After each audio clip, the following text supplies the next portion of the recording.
ప్రియులారా, ప్రభు అయిన యేసుక్రీస్తు వారి నామం పేరిట మీ అందరికి కూడా వందనాలు. ఈరోజు మనం ఒక ప్రత్యేకమైనటువంటి అంశాన్ని ఈ వీడియోలో చర్చించుకోబోతా ఉన్నాం. ఇదేంటంటే యేసుక్రీస్తు ప్రభువారి 12 మంది శిష్యుల్లో ఒకడైనటువంటి ఇస్కరియోతు యూదాను గూర్చినటువంటి సంగతులు ఈరోజు మనం కొన్ని చర్చించబోతా ఉన్నాం. అసలు ఇప్పుడు క్రొత్తగా ఇస్కరియోతు యూదాను గూర్చి మనం చర్చించవలసిన అవసరం ఏంటి అని మీరు అనుకోవచ్చు. ఈ మధ్య నేను కొన్ని బిలీవర్స్ వాట్సాప్ గ్రూపుల్లో గమనించినప్పుడు ఈ యేసు ప్రభువారి శిష్యుడైనటువంటి ఇస్కరియోతు యూదాను గూర్చి కొంత చర్చోపచర్చలు జరగటం నేను గమనించాను. ఏమిటి ఆ చర్చల సారాంశం ఏంటంటే, కొంతమందేమో ఇస్కరియోతు యూదా అవిశ్వాసి అని, కొంతమందేమో విశ్వాసి అని, కొంతమందేమో ఇస్కరియోతు యూదా పరలోకానికి వెళ్ళుంటాడని, మరి కొంతమందేమో లేదు ఇస్కరియోతు యూదా నరకానికి వెళ్ళుంటాడని, ఇలా అనేకమైనటువంటి వాదోపవాదాలు వాట్సాప్ గ్రూపుల్లో జరగటం గమనించినప్పుడు, ఈ విషయాన్ని గురించినటువంటి కొంత క్లారిటీ లేఖనాల్లో నుండి, అనగా బైబిల్ గ్రంథంలో నుండి మరి మనం తెలుసుకోవడం అవసరమని నాకు అనిపించింది. కాబట్టి నేను గమనించినటువంటి అంశాలను ఇస్కరియోతు యూదా విశ్వాస, అవిశ్వాస? ఇస్కరియోతు యూదా పరలోకానికి వెళ్ళాడా? నరకానికి వెళ్ళుంటాడా? ఇవి లేఖనాల్లో నుంచే, లేఖన ఆధారంగా మనము కొన్ని సంగతులు చర్చించుకుందాం. మీరు జాగ్రత్తగా గమనించాలని, వినాలని నేను మనవి చేస్తా ఉన్నాను. మొట్టమొదటగా మత్తయి సువార్తలో ఈ ఇస్కరియోతు యూదాను గురించినటువంటి ప్రస్తావన మనం 10వ అధ్యాయంలో చూస్తాం. ప్రభు అయినటువంటి యేసుక్రీస్తు వారు తన అనేక మంది శిష్యుల్లో నుండి 12 మందిని అపోస్తలులుగా ఎంచుకున్న తర్వాత వారి పేర్ల జాబితా మత్తయి సువార్త 10వ అధ్యాయంలో 2, 3, 4 వచనాల్లో ఆ 12 మంది అపోస్తలుల పేర్లు వ్రాయబడ్డాయి. ఆ పేర్లు వ్రాయబడగా ఆ 12 మందిలో కూడా చిట్ట చివరి పేరు ఇస్కరియోతు యూదా పేరు. పేరు వ్రాస్తూ కూడా సువార్తికుడైనటువంటి మత్తయి అతని పేరు ముందు ఆయనను అప్పగించిన ఇస్కరియోతు యూదా అన్నాడు. ఇక లూకా సువార్త వ్రాసినటువంటి సువార్తికుడైన వైద్యుడైనటువంటి లూకా ఆ సువార్త 6వ అధ్యాయంలో 16వ వచనంలో మిగిలినటువంటి శిష్యులతో పాటు ఈ ఇస్కరియోతు యూదా పేరును ప్రస్తావిస్తూ ఆయన పేరుకు ముందు ద్రోహియగు ఇస్కరియోతు యూదా అన్నాడు. ఈ ఇస్కరియోతు యూదా అనే పేరు కలిగినటువంటి యేసు ప్రభువారి యొక్క శిష్యుడిని ఆ 12 మంది జాబితాలో చిట్ట చివరిగా పేర్కొనటం మనం గమనించాలి. రెండవది, అతని పేరుకు ముందు మత్తయి గారు, అదేవిధంగా మార్కు గారు ఆయనను, అనగా ప్రభు అయిన యేసును అప్పగించిన వాడు అని అతని పేరుకు ముందు రాశారు. అదే ఈ లూకా గారైతే ఈ ఇస్కరియోతు యూదా పేరుకు ముందు ద్రోహియగు అనే పదాన్ని వాడాడు. అంటే ఇక్కడ ఇతని పరిచయమే మొట్టమొదటిసారిగా ఈ సువార్తికులు అతన్ని మనకు పరిచయం చేస్తున్నారు. ఆ పరిచయం చేసేటప్పుడే, ఆ పరిచయం చేసిన విధానంలోనే అతను చేసినటువంటి ఒక ద్రోహ కార్యం అనేది కనబడతా ఉంది. నిజానికి ఎవరికైతే శిష్యుడిగా ఉండటానికి తనంతట తానే సమ్మతించి వచ్చాడో, అలాంటి ఆ ప్రభు అయినటువంటి, తమ గురువు అయినటువంటి, తమ బోధకుడైనటువంటి యేసు ప్రభువారిని అప్పగించిన వాడనేటువంటి అపఖ్యాతి మూటగట్టుకున్న వాడిగా ఇక్కడ ఇస్కరియోతు యూదాను మనం చూస్తా ఉన్నాం. ఇతను గూర్చినటువంటి సంగతులు ఏంటనేది మనం సువార్తల్లో నుంచే విపులంగా తెలుసుకోవడానికి అవసరమైనటువంటి మాటలు నేను మీ దృష్టికి తీసుకొని వస్తాను. మీరు కూడా జాగ్రత్తగా గమనించండి. ఇస్కరియోతు యూదా. యూదా పేరుకు ముందు ఇస్కరియోతు అనేటువంటి పదాన్ని మనం చూస్తున్నాం. ఏంటి ఇస్కరియోతు అంటే అర్థం అంటే, కెరీయోతు అనేటువంటి ఒక గ్రామం ఇశ్రాయేలు దేశంలోని యూదయ ప్రాంతంలో హెబ్రోను పట్టణానికి 10 మైళ్ళ దక్షిణంగా కెరీయోతు అనేటువంటి ఒక గ్రామం ఉన్నది. ఈ యూదా ఆ కెరీయోతు అనేటువంటి ఊరికి చెందినవాడు అని అర్థం. ఇస్కరియోతు అనగా కెరీయోతు ఊరికి చెందినవాడు అని అర్థం. ఇక అతని తండ్రి పేరు చూద్దాం. యోహాను సువార్త 6వ అధ్యాయం 71వ వచనంలో అతని తండ్రి పేరు సీమోను ఇస్కరియోతు కుమారుడైన యూదా అని వ్రాయబడింది. అంటే అతని తండ్రి పేరు సీమోను, అతని పేరు ముందు కూడా ఇస్కరియోతు అనే పదాన్ని మనం చూస్తున్నాం. అనగా అతడు కూడా కెరీయోతు అనేటువంటి ఊరికి చెందినవాడు. తండ్రి అదే ఊరికి, అదే విధంగా కుమారుడు కూడా ఆ కెరీయోతు అనేటువంటి ఊరికే చెందినవాడు. ఈ కెరీయోతు అనేటువంటి గ్రామాన్ని గురించి మనం కన్ఫ్యూజ్ అయ్యే అవకాశం ఉంటది. ఎందుకంటే ఇదే పేరుతో కెరీయోతు అనేటువంటి పేరు కలిగినటువంటి గ్రామం మోయాబు దేశంలో కూడా ఉన్నది. ఆమోసు గ్రంథం 2వ అధ్యాయంలో 2వ వచనంలో ఈ కెరీయోతు అనేటువంటి గ్రామం మోయాబు దేశంలో ఉన్నట్లుగా మనం చూస్తాం. అంటే కెరీయోతు అనే పేరుతో మోయాబు దేశంలో గ్రామం ఉంది, కానీ ఈ యూదా అనేటువంటి వ్యక్తి యూదయ ప్రాంతంలో ఉన్నటువంటి హెబ్రోనుకు 10 కిలోమీటర్ల దక్షిణంగా ఉన్నటువంటి కెరీయోతు పట్టణానికి చెందినవాడు అని మనకు చరిత్ర స్పష్టం చేస్తా ఉంది. మరొక విశేషం ఏంటంటే యేసు ప్రభువారి 12 మంది శిష్యుల్లో కూడా యూదయ ప్రాంతం నుంచి వచ్చిన వాడు ఈ ఇస్కరియోతు యూదా మాత్రమే. ఎందుకంటే మిగిలిన వారందరూ కూడా గలిలయ ప్రాంతానికి చెందినవారు. ప్రస్తుత కాలంలో ఈ కెరీయోతు అనేటువంటి గ్రామం ఆ ఊరు ప్రస్తుతం లేదు, కానీ ఎల్ కురిటన్ అనేటువంటి పేరుతో అక్కడ శిథిలాలు ఉన్నాయి. అదే ఇస్కరియోతు యూదా సొంత గ్రామమైనటువంటి కెరీయోతు అని చరిత్రకారులు మనకు తెలియజేస్తున్నారు. అసలు కొంతమంది అంటారు, యేసు ప్రభువారు దేవుడు కదా, అన్నీ ఎరిగినవాడు కదా, తనను అప్పగిస్తాడని తెలిసి కూడా ఈ ఇస్కరియోతు యూదాని తన శిష్యుడిగా ఎందుకు ఎన్నుకున్నాడు అని కొంతమంది ప్రశ్న వేస్తుంటారు. ఇది కూడా మంచి ప్రశ్నే. దీని గురించి కూడా మనం లేఖనాల్లో నుంచి, బైబిల్లో నుంచి కొన్ని సంగతులు మీ దృష్టికి తీసుకొస్తాను.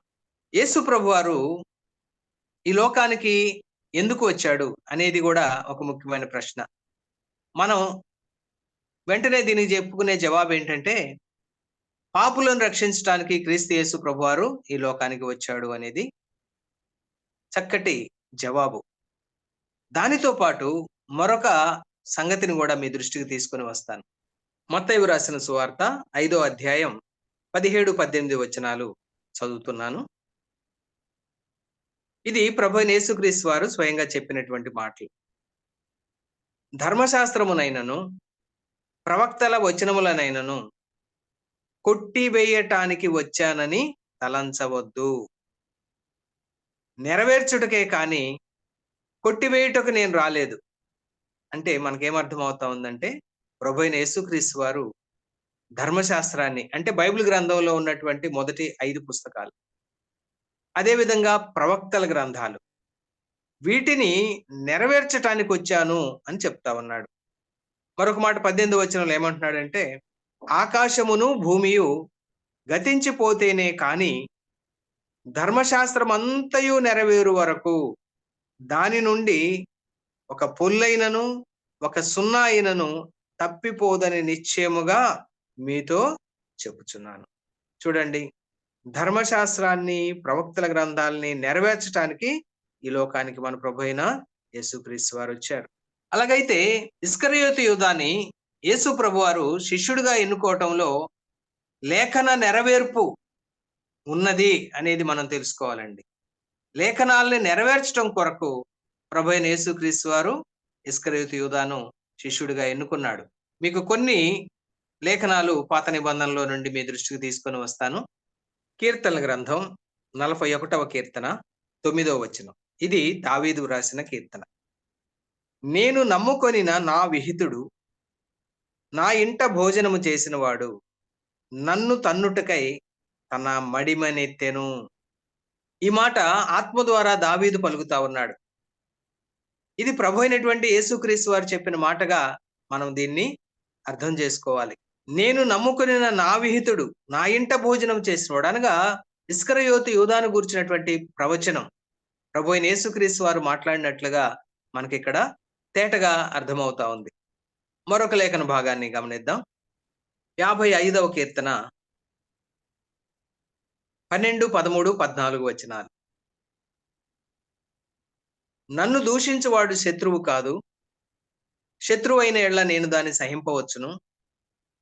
నా మీద మిట్టిపడువాడు నా యందు పగబట్టిన వాడు కాడు, అట్టి వాడైతే నేను దాగి ఉండవచ్చును. ఈ పని చేసిన నీవు నా సహకారివి, నా చెలికాడవు, నా పరిచయుడవు. మనము కూడి మధురమైన గోష్ఠి చేసి ఉన్న వారము, ఉత్సవమునకు వెళ్ళు సమూహముతో దేవుని మందిరమునకు పోయి ఉన్న వారము. ప్రియులారా, ఇక్కడ చాలా స్పష్టంగా ప్రభువైనటువంటి యేసుక్రీస్తు వారు ఇస్కరియోతు యోధాను గురించి మాట్లాడినట్లు మనకి చాలా చక్కగా అర్థమవుతా ఉంది. మరొక లేఖనాన్ని కూడా మీ దృష్టికి తీసుకొని వస్తాను. 109వ కీర్తన 6వ వచనం నుండి 16వ వచనం వరకు ఒక వ్యక్తిని గురించి ఇక్కడ దావీదు రాస్తూ ఉన్నాడు.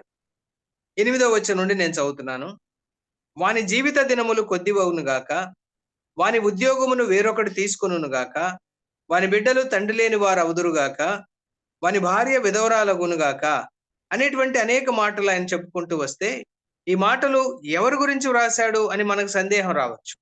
అయితే ఈ మాటలు దావీదు ఆత్మ ద్వారా ఇస్కరియోతు యోధాను గురించి మాట్లాడాడని నేను మీకు చెప్పడం లేదు. పేతురు గారు ఆనాడు మేడగదిలో ఉన్నటువంటి 120 మంది సహోదరులు, ఇంకా అనేక మంది సహోదరీలు కూడి ఉండగా వారితో చెప్పిన మాట. ఏమంటున్నాడంటే, యూదాను గురించి మాట్లాడుతూ పేతురు గారు, అపోస్తుల కార్యముల గ్రంథం 1వ అధ్యాయం 16వ వచనం. సహోదరులారా, యేసును పట్టుకొనిన వారికి త్రోవ చూపిన యూదాను గూర్చి పరిశుద్ధాత్మ దావీదు ద్వారా పూర్వము పలికిన లేఖనము నెరవేరవలసి ఉండెను. నేను అదే కదా మీకు ఇప్పుడు జ్ఞాపకం చేశాను. యూదా తనను అప్పగిస్తాడని తెలిసి కూడా ఆ లేఖన నెరవేర్పు కొరకు ఇస్కరియోతు యూదాని తన శిష్యుడిగా యేసు ప్రభువారు ఎన్నుకున్నారు. మనం మత్తయి సువార్త 5వ అధ్యాయంలో గమనించాం. 17, 18 వచనాల్లో లేఖనాలు నెరవేర్చడానికే నేను వచ్చానని. అయితే అలాగైతే అన్ని లేఖనాలను నెరవేర్చాలి కదా. కాబట్టి ఈ ఇస్కరియోతు యూదాను గురించి దావీదు రాసిన లేఖనాలను నెరవేర్చడానికి ఇస్కరియోతు యూదాను ప్రభువారు అతను తనను అప్పగిస్తాడని తెలిసి కూడా తన శిష్యుడిగా ఎన్నుకున్నాడు. అక్కడే 20వ వచనం చూస్తే, ఏదైతే మనం 109వ కీర్తనలో 8 నుండి 12 వచనాల్లో మనం గమనించుకున్నామో, ఆ వచనాలను తిరిగి ఇక్కడ పేతురు గారు గ్రంథంలో నుండి ఎత్తి వారితో మాట్లాడుతున్నాడు. అతని ఇల్లు పాడైపోవును గాక, దానిలో ఎవడనూ కాపురం ఉండకపోవును గాక, అతని ఉద్యోగము వేరొకడు తీసుకొనును గాక అని కీర్తనల గ్రంథములో వ్రాయబడి ఉన్నది. చూడండి ప్రియులారా, ఎంత స్పష్టంగా ఇస్కరియోతు యూదా తనను అప్పగిస్తాడని తెలిసి కూడా లేఖన నెరవేర్పు కొరకు ప్రభువైన యేసుక్రీస్తు వారు ఇస్కరియోతు యూదాను ఎన్నుకున్నాడు. లూకాసు వార్త 22వ అధ్యాయం 21, 22 వచనాల్లో కూడా ఈ సంగతిని మనం గమనించవచ్చు. ఇదిగో నన్ను అప్పగించు వాని చెయ్యి నాతో కూడా ఈ బల్ల మీద ఉన్నది. ప్రభువారు మేడగదిలో చిట్ట చివరి పస్కా విందు ఆచరించిన రాత్రి ఇస్కరియోతు యూదా కూడా ఆ బల్ల దగ్గర ఉన్నాడు. నిర్ణయింపబడిన ప్రకారము మనుష్య కుమారుడు పోవుచున్నాడు. నిర్ణయింపబడిన ప్రకారము మనుష్య కుమారుడు పోవుచున్నాడు అనగా, ఈ ఇస్కరియోతు యూదా ద్వారా ప్రభువారు అప్పగించబడతాడని ముందుగానే ప్రవచింపబడినట్లుగా ఇక్కడ ప్రభువారు మాట్లాడుతా ఉన్నాడు.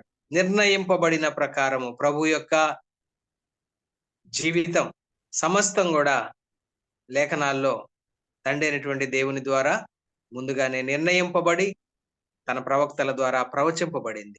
ఆ ప్రకారమే తన శిష్యుని ద్వారా అప్పగింపబడి ఆయన సిలువకు ఎక్కాడు. ఇప్పుడు అసలు ఈ యోధ విశ్వాస అవిశ్వాస అనేటువంటి ప్రశ్నకు సువార్తల్లో నుండి మనం జవాబును గమనిద్దాం. జాగ్రత్తగా వినండి. యోహాను సువార్త 6వ అధ్యాయం 64వ వచనం. ఇది యేసు ప్రభువారు చెప్పినటువంటి మాట. యేసు ప్రభువారు ఈ మాట చెప్పినప్పుడు ఆయన దగ్గర ఈ 12 మంది శిష్యులు ఉన్నారు. ఇతరులు కూడా అనేక మంది ఉన్నారు. మీలో విశ్వసించని వారు కొందరున్నారని వారితో చెప్పాను. విశ్వసింపని వారెవరో, తనను అప్పగింపబోవు వాడెవడో మొదటి నుండి యేసునకు తెలియను. చూడండి, యేసు ప్రభువారికి తెలుసు. విశ్వసించిన వారెవరో, విశ్వసించని వారెవరో యేసు ప్రభువుకు తెలుసు. అదే విధంగా అతడు తనను అప్పగిస్తాడని కూడా మొదటి నుండి తెలుసు. వాళ్ళని శిష్యులుగా ఏర్పరచుకున్న దినం మాత్రమే కాదు, ఏర్పరచుకున్న ముందు నుంచి కూడా యేసు ప్రభువారికి ఈ సంగతులు ముందే తెలుసు. ఎందుకంటే యేసు ప్రభువారు ఈ భూమి మీద నివసించిన 33.5 సంవత్సరాల కాలంలో ఆయన సంపూర్ణమైనటువంటి మానవుడిగా ఉన్నాడని, అదే సమయంలో ఆయన సంపూర్ణమైన దేవుడిగా కూడా ఉన్నాడని ఈ 4 సువార్తల ద్వారా మనకు చాలా తేటగా అర్థమవుతుందండి. తర్వాత ఇదే యోహాను సువార్త 6వ అధ్యాయం 70, 71 వచనాలు కూడా చదువుతాను. అందుకు యేసు, నేను మిమ్మును 12 ఏర్పరచుకొనలేదా? మీలో ఒకడు సాతాను అని వారితో చెప్పాను. మనకు సందేహం రావచ్చు ఆ సమయంలో. మిగిలిన వారికి సందేహం రావచ్చు ఆ సమయంలో. ఈ 12 మందిలో ఎవడు సాతాను అని. కానీ ఆ తరువాత ఈ సంఘటనలన్నీ జరిగిన తర్వాత సుమారుగా AD 60 నుంచి AD 85, 90 వరకు వ్రాయబడినటువంటి సువార్తలు కాబట్టి, అనగా ఈ సంఘటనలన్నీ జరిగిన తర్వాత వ్రాయబడిన సువార్తలు కాబట్టి, ఆ సంగతులన్నిటికీ ప్రత్యక్ష సాక్షిగా ఉన్నటువంటి యోహాను గారు అంటున్నాడు, సీమోను ఇస్కరియోతు కుమారుడైన యూదా 12 మందిలో ఒకడయ్యుండి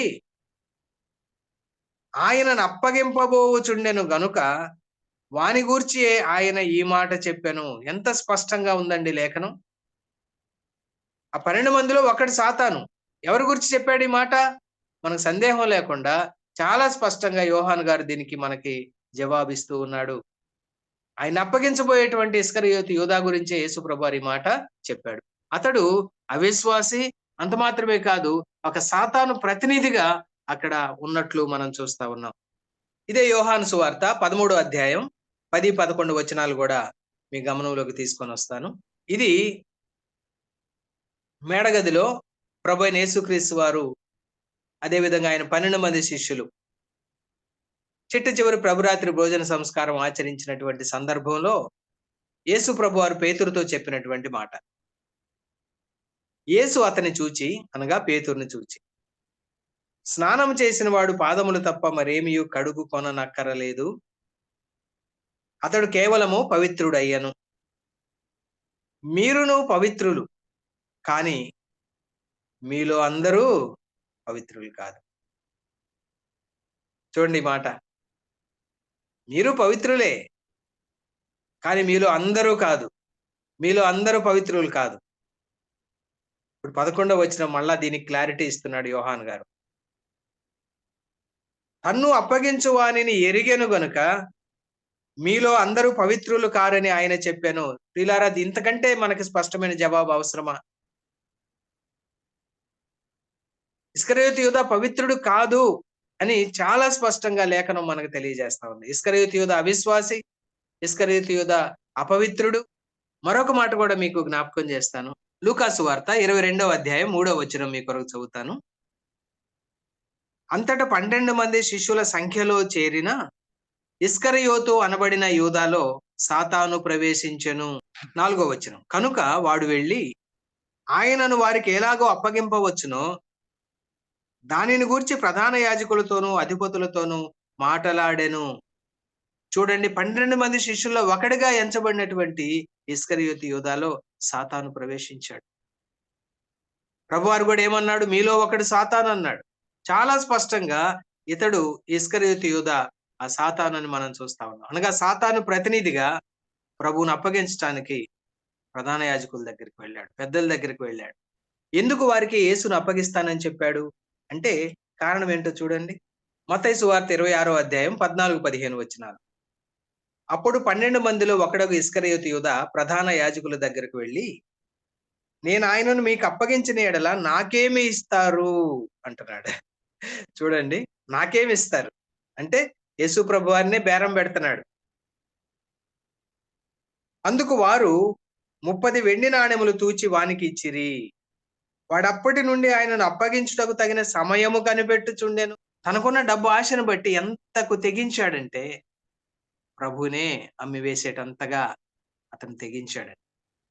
ఈ ఇస్కరియోతు యూద ధనాపేక్ష పరుడని, అతడు దొంగతనం చేసే అలవాటు ఉన్నవాడని మనకు ఈ 12 మంది శిష్యుల్లోనే మరొక శిష్యుడైనటువంటి యోహాను తాను వ్రాసినటువంటి సువార్తలో తేటగా వివరించాడండి. యోహాను సువార్త 12వ అధ్యాయం 3, 4, 5, 6 వచనాలు మీ గమనంలోకి తీసుకొని వస్తాను. ఇది బేతనియలోని మరియా, మార్తా, లాజరుల గృహంలో జరిగినటువంటి సంఘటన. ఆ సందర్భంగా మరియా మిక్కిలి విలువగల అచ్చ జటామాంసి అత్తరు ఒక సేరున్నర ఎత్తు తీసుకొని యేసు పాదములకు పూసి తన తల వెంట్రుకలతో ఆయన పాదములు తుడిచెను. ఇల్లు ఆ అత్తరు వాసనతో నిండెను. ఆయన శిష్యుల్లో ఒకడు, చూడండి ఇక్కడ ప్రత్యేకంగా యోహాను గారు గమనించి వ్రాస్తూ ఉన్నాడు. ఆయన శిష్యుల్లో ఒకడు అనగా ఆయనను అప్పగింపనయ్యున్న ఇస్కరియోతు యూదా.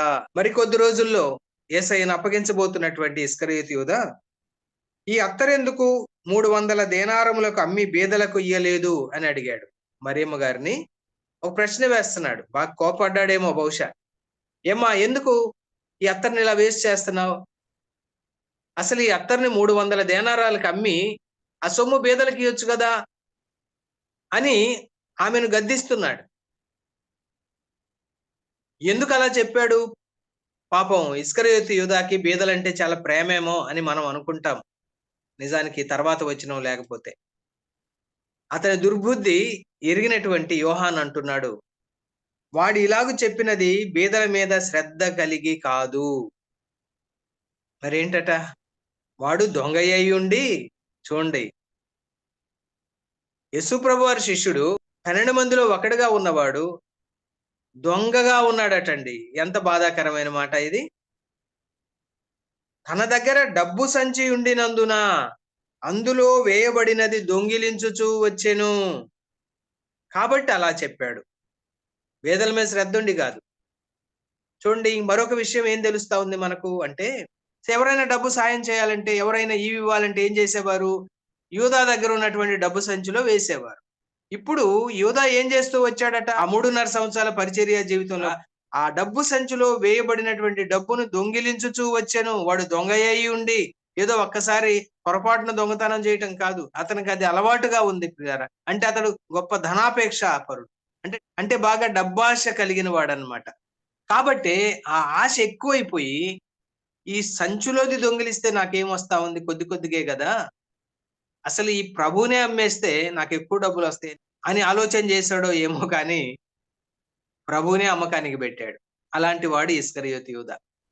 డబ్బాశ మాత్రమే కాదు, అతనికి ఈ లోక సంబంధమైన ఆస్తిపాస్తుల మీద కూడా ఎంతో మక్కువ ఉన్నది అని మనకి లేఖనాల్లో స్పష్టంగా వెల్లడైంది. కారణం ఏంటంటే, యేసు ప్రభు వారిని 30 వెండి నాణేలకు అమ్మివేసి ఆ 30 వెండి నాణేలతో ఒక పొలం కొన్నాడు.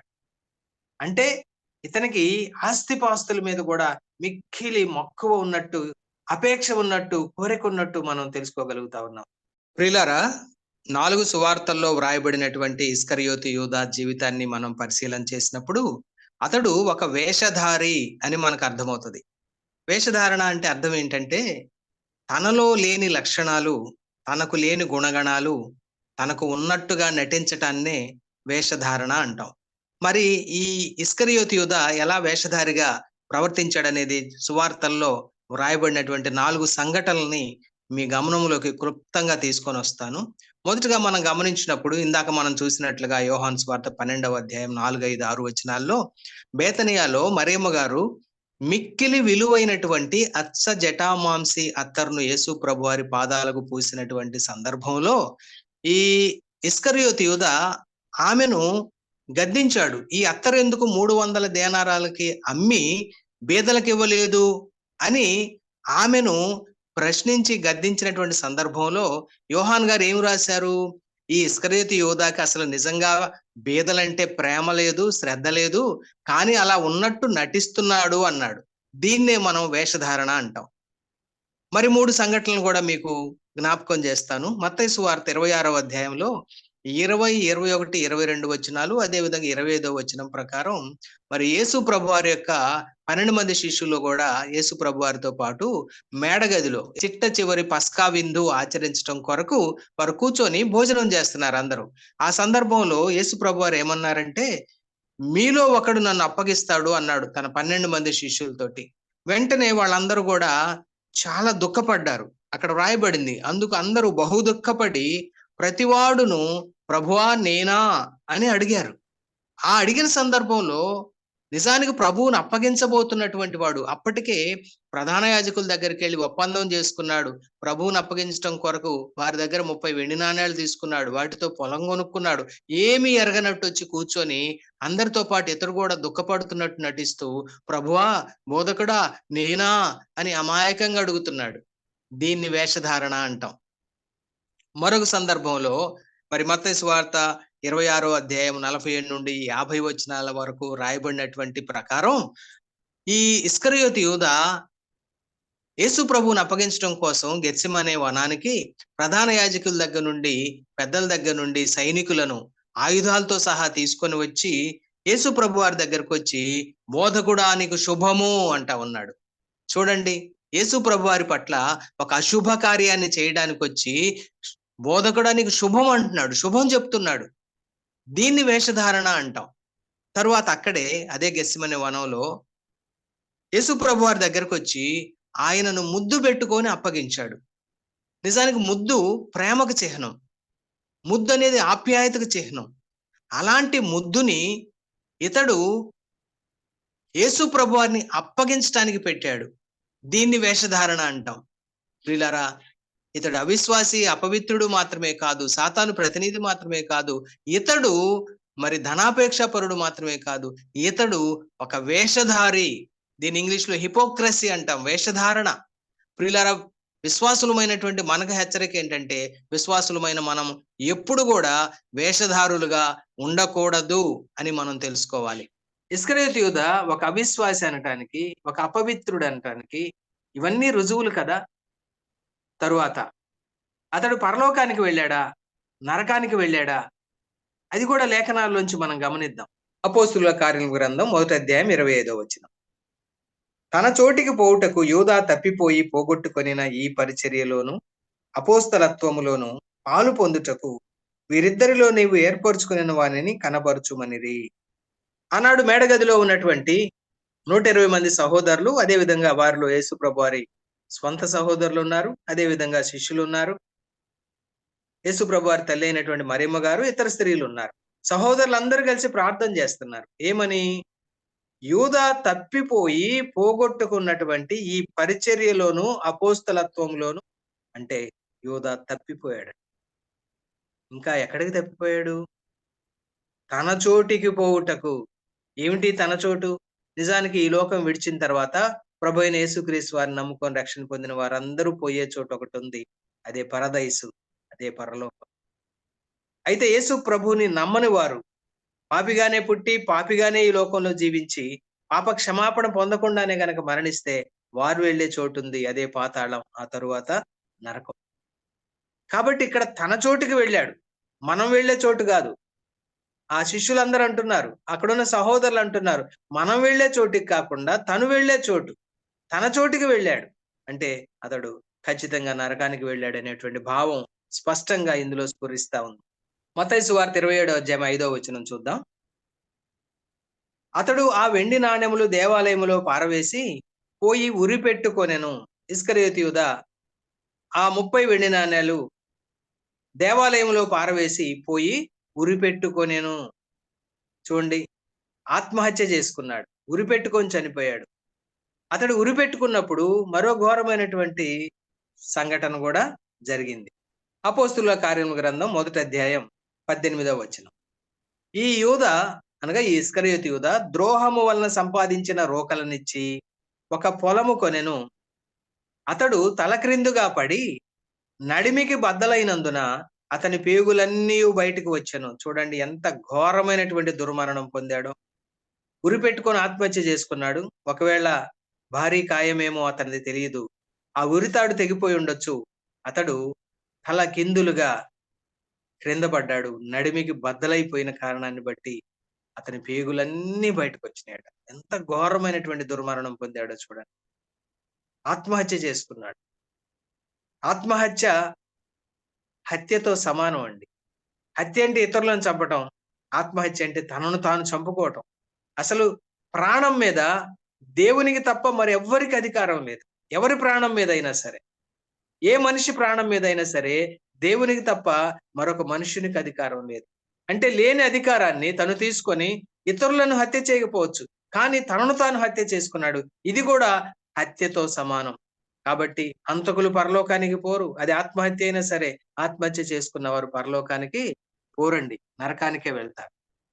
యూదా నరకానికే వెళ్ళాడంటానికి మరికొన్ని రుజువులు కూడా మీకు నేను లేఖనాల్లో నుండి చూపిస్తాను. యోహాను సువార్త 17వ అధ్యాయం 12వ వచనం. నేను వారి యొద్ద ఉండగా నీవు నాకు అనుగ్రహించిన వారిని నీ నామమందు కాపాడితిని. నేను వారిని భద్రపరిచితిని గనుక లేఖనము నెరవేరునట్లు నాశన పుత్రుడు తప్ప వారిలో మరి ఎవడునూ నశింపలేదు. ఇది యేసు ప్రభువారు మేడగదిలో చేసినటువంటి ప్రార్థన. తండ్రి అయినటువంటి దేవునికి చేసిన ఒక అద్భుతమైనటువంటి ప్రార్థన. ఆ ప్రార్థనలో ప్రభువారు ఈ విధంగా మాట్లాడుతున్నాడు తండ్రి అయిన దేవునితో. నీవు నాకు అనుగ్రహించిన వారిని నీ నామమందు నేను కాపాడాను. నేను వారిని భద్రపరిచాను. కనుక లేఖనము నెరవేరునట్లు నాశన పుత్రుడు తప్ప వారిలో మరి ఎవడునూ నశింపలేదు. చూడండి, లేఖన నెరవేర్పు అని ఇంతకు ముందే మనం జ్ఞాపకం చేసుకున్నాం. యేసు ప్రభువారి 12 మంది శిష్యుల్లో కూడా ఈ ఒక్క ఇస్కరియోతు యూదా తప్ప, అతనికి ప్రభువారు పెట్టిన పేరేంటి? నాశన పుత్రుడు. ఈ నాశన పుత్రుడు అనేటువంటి పేరు ఎవరికి పెట్టబడిందో మీకు లేఖనాల్లో మరొక చోట నుండి మీకు చూపిస్తాను. అపోస్తుడైన పౌలు దెస్సలోనికైలకు రాసిన 2వ పత్రిక 2వ అధ్యాయం 3వ వచనం. మొదట భ్రష్టత్వము సంభవించి నాశన పాత్రుడగు పాప పురుషుడు బయలుపడితేనే గాని ఆ దినము రాదు. ప్రభు అయిన యేసుక్రీస్తు వారి యొక్క 2వ రాకడ దినం గురించి, అదే విధంగా క్రీస్తు విరోధి బయలుపడే దినం గురించి దెస్సలోనిక సంఘస్థులతో మాట్లాడుతూ పౌలు గారు చెప్పినటువంటి మాట అండి ఇది. ఈ 3వ వచనంలో పౌలు గారు ఏమంటున్నాడంటే, నాశన పాత్రుడగు పాప పురుషుడు బయలుపడితేనే గాని ఆ దినము రాదు. నాశన పాత్రుడగు అన్న చోట ఒకటని వేసి ఫుట్ నోట్ రాశారు. ఆ ఫుట్ నోట్లో ఏమని అర్థం ఇచ్చారో చూద్దాం. మూల భాషలో నాశన పుత్రుడు.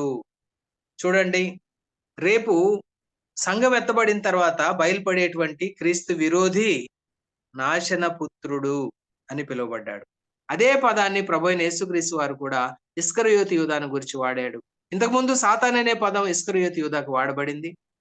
కాబట్టి నాశన పుత్రుడు ఏమయ్యాడంట? యోహాను సువార్త 17:12.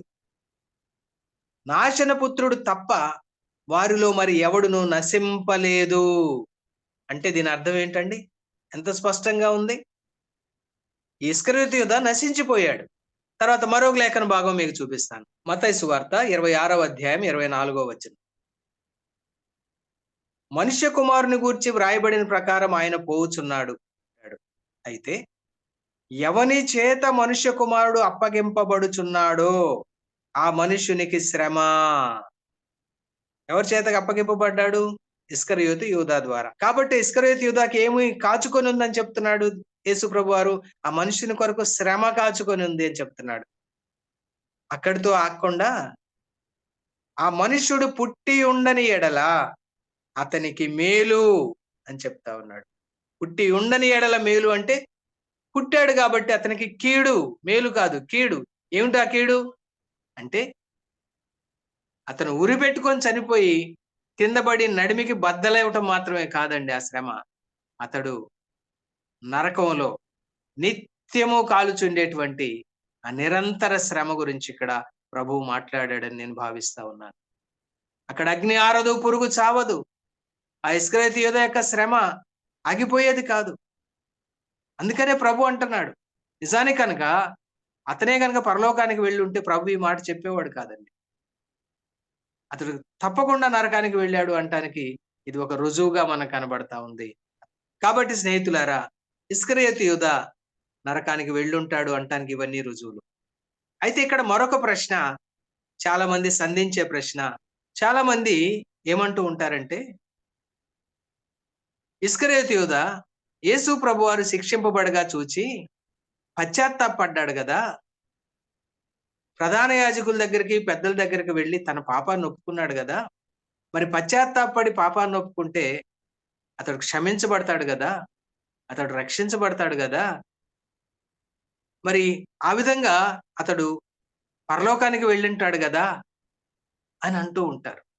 కానీ ప్రియులారా, లేఖనాలను మనం పరిశీలించి చదువుకోవాలండి. జాగ్రత్తగా గమనించుకోవాలి. నేను మీ దృష్టికి కొన్ని విషయాలు తీసుకొనొస్తాను.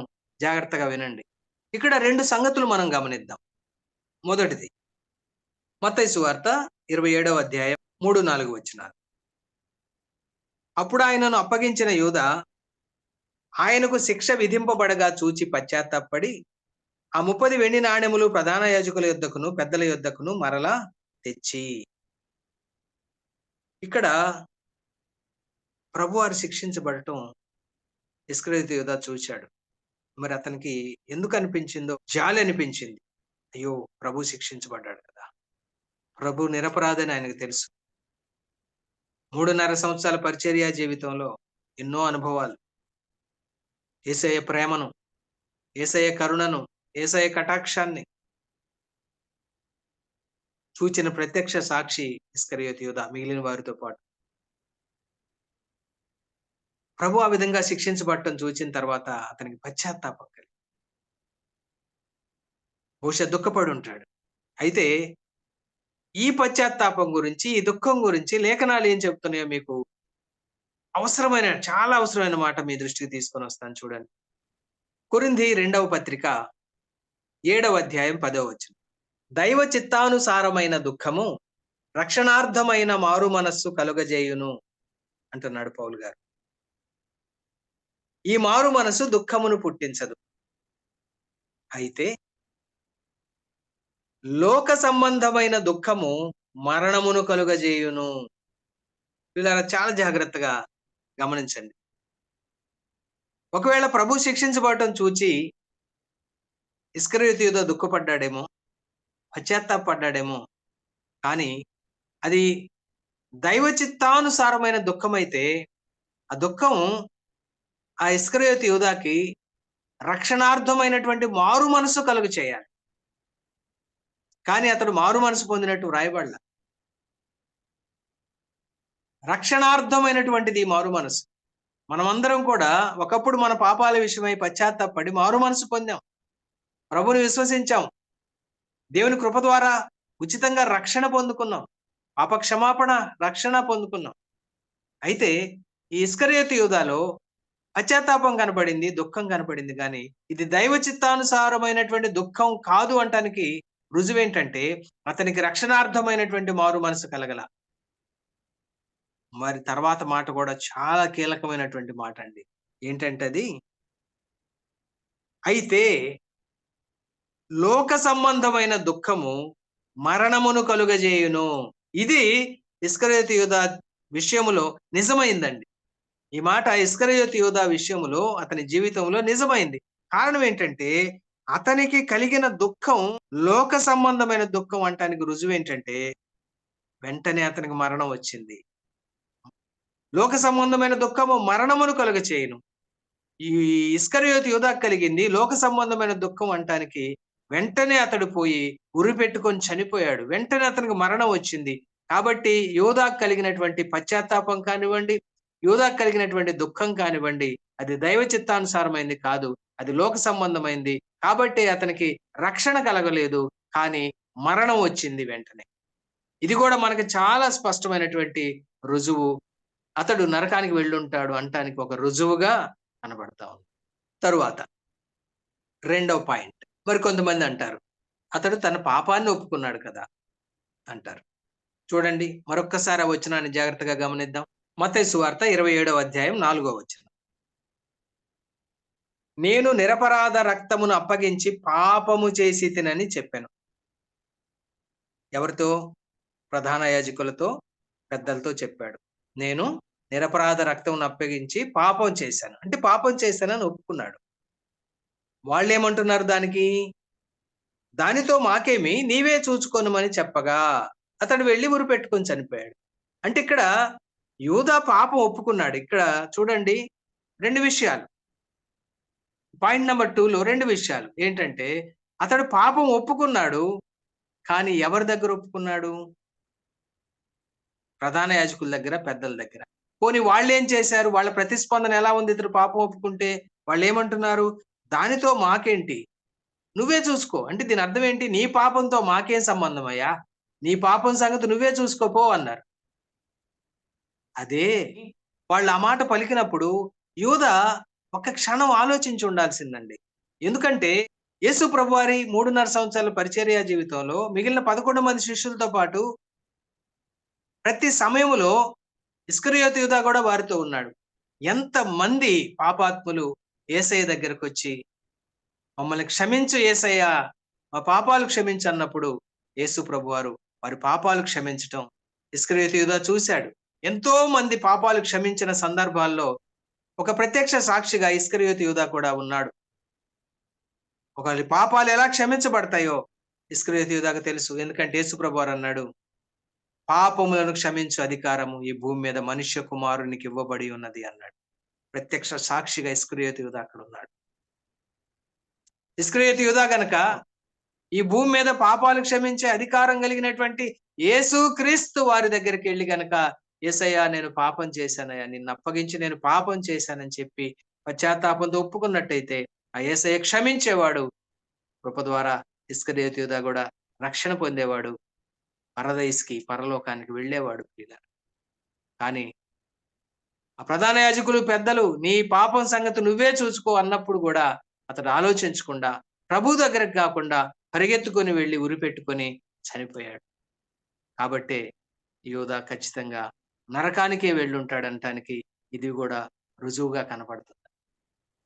ప్రియ స్నేహితులారా, పరిశుద్ధాత్ముడు నాకిచ్చిన ప్రేరేపణను బట్టి బిలీవర్స్‌కు సంబంధించినటువంటి వాట్సాప్ గ్రూపుల్లోనే ఇస్కరియోతు యూదా విశ్వాస, అవిశ్వాస, ఇస్కరియోతు యూదా పరలోకానికి వెళ్ళాడా? నరకానికి వెళ్ళాడా? అనేటువంటి చర్చ చూచిన తర్వాత పరిశుద్ధాత్ముడు నాకిచ్చిన ప్రేరేపణను బట్టి ఈ వీడియో చేయాలనే ఆలోచన నాకు దేవుడిచ్చాడు. ఆ విధంగా ప్రభు ఇచ్చినటువంటి తలంపులను లేఖనాలలో నుంచి మీతో పంచుకున్నాను. ఇది మీకు ప్రయోజనకరంగా ఉంది అని నేను భావిస్తున్నాను. ఈ లేఖనాల ద్వారా మనం నేర్చుకునేటువంటి పాఠం ఏంటంటే, ఇస్కరియోతు యూదా జీవితం ద్వారా గూడా మనం నేర్చుకునేటువంటి, మనం పొందుకునేటువంటి హెచ్చరికలేంటంటే, ధనాపేక్ష సమస్తమైన కీడులకు మూలం అనేటువంటి వాక్యం ఇస్కరియోతు యూదా జీవితంలో నెరవేరిందండి. ధనాపేక్షను గురించి పౌలు గారు చెప్పినటువంటి లేఖనం ఇస్కరియోతు యూదా జీవితంలో నెరవేరింది. ఇది మనకొక హెచ్చరికగా మనం తీసుకుందాం. తిమోతి మొదటి పత్రిక 6వ అధ్యాయం 9, 10 వచనాలు. ధనవంతులగుటకు అపేక్షించు వారు శోధనలోను, ఉరిలోను, అవివేక యుక్తములను, హానికరములునైన అనేక దురాశలలోను పడుదురు. అట్టివి మనుషులను నష్టములోను, నాశనములోను ముంచివేయును. ఈ మాటలు అక్షరాల ఇస్కరియోతు యూదా జీవితంలో నెరవేరినాయండి. అతని యొక్క ధనాపేక్ష అంటే ధనవంతుడు అవ్వటానికి అపేక్షించాడు. అపేక్షించి శోధనలో పడిపోయాడు. ఉరిలో పడిపోయాడు. హానికరమైన అనేక దురాశల్లో పడిపోయాడు. కాబట్టే ప్రభువైన యేసుక్రీస్తు వారిని అమ్మివేశాడు. ఆ తరువాత 10వ వచనం. ఎందుకనగా దీనికి కారణం చెప్తున్నాడు పౌలు గారు. ఎందుకనగా ధనాపేక్ష సమస్తమైన కీడులకు మూలము. కొందరు దానిని ఆశించి విశ్వాసము నుండి తొలగిపోయి నానా బాధలతో తమ్మును తామే పొడుచుకొనిరి. ఎంత అక్షరానికి అక్షరం సరిపోయినట్లుగా ఈ వచనాలు ఇస్కరియోతు యూదా జీవితంలో నెరవేరినాయండి. ప్రియ స్నేహితులారా, ప్రియ సహోదరుడా, ప్రియ సహోదరి, విశ్వాసులమైన మనం ఈ ధనాపేక్షను విడిచిపెడదాం. ధనవంతులు అవ్వాలి అనేటువంటి ఆపేక్షను, ఆశను మనం విడిచిపెడదాం. ప్రభువు మనకిచ్చిన దాంతో సంతుష్టి సహితమైన దైవభక్తిని కొనసాగిద్దాం. ఇస్కరియోతు యూదాలాగా ధనాపేక్ష ఉంటే దాన్ని విడిచిపెడదాం. ప్రభువుని నమ్మకంగా సంతుష్టి సహితమైనటువంటి దైవభక్తితో మన రక్షకుడైన యేసయ్యను కొలుద్దాం. దేవుని యొక్క దీవెనలు, ఆశీర్వాదాలు పొందుకుందాం. ఆ విధంగా చేయడానికి మనందరికీ కూడా పరిశుద్ధాత్ముడు తగిన సహాయం దయచేయును గాక. దేవుడు తన మాటలను దీవించును గాక. ఆమేన్.